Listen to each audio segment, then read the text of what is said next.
In this video, we're going to be taking a look at string manipulation. We're working with VB.NET 2019. If you have an earlier version, that's okay. It'll still work. And we're working in console. This is just a brief video to explain how left, right, and mid string manipulations work. So let's go ahead and make a few variables. And we're going to be working with a name. It doesn't have to be a name. It could be a word. Could be whatever we want.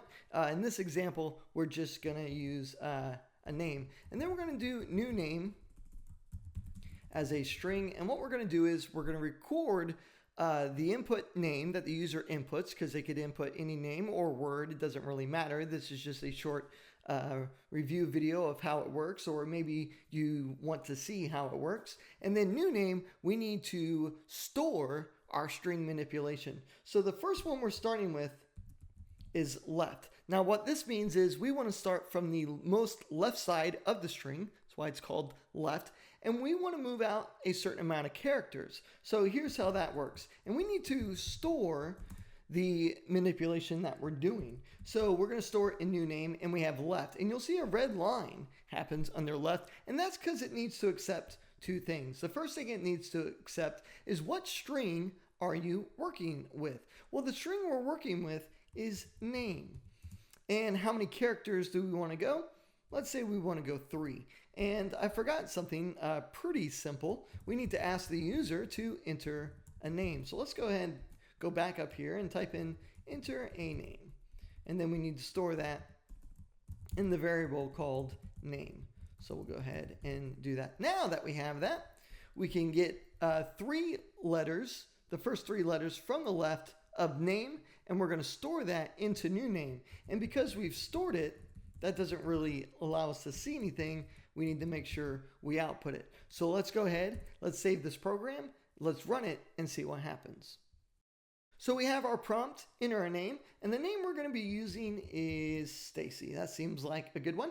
So it outputs capital S-T-A. Well, how did it do that? So we're taking the user name, Stacy, and then we input it in the variable name.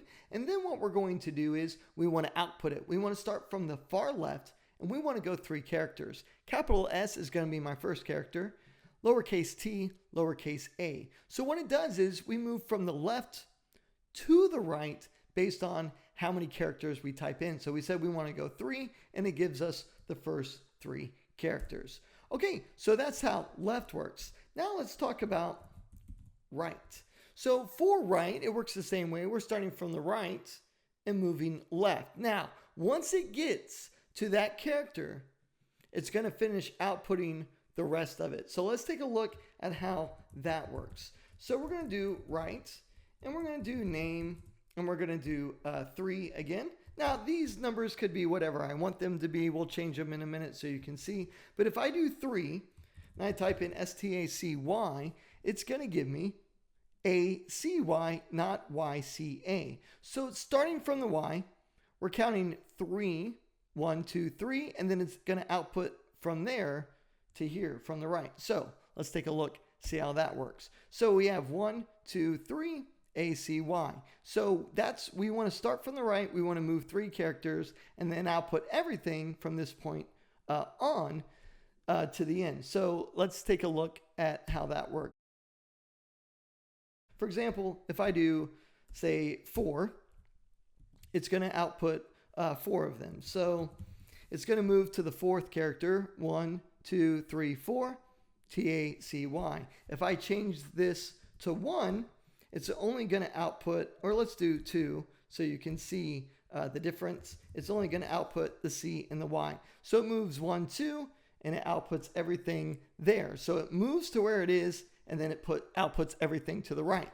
If it started here and would output this first, it wouldn't be CY, it would be YC. So that's how we know that it moves from right to the left, finds out where we want to go, and then outputs the rest. So in this one, we want to output the last 2 characters. We want to move to the C, 1, 2. We've reached the C. Now let's output everything else from that point. And that's why it's CY, not YC. Okay, so now let's take a look at mid. So mid doesn't accept 2 things, it accepts 3 things. So we're going to do mid. Now, You type in the string you're working with, name. Now it wants to know, okay, where do you want to start? Let's say we start at the second character, which would be the lowercase t. How many characters do you want to go? I don't know. Let's go 3 characters.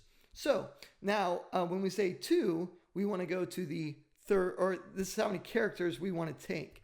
So including the starting point. So let's take a look at this so we can see what we're talking about. So we type in Stacy, and then we start at the second character, 2, and we carry it 3 letters or 3 characters. 1, 2, 3. And that gives me TAC. Maybe I just want 1 character.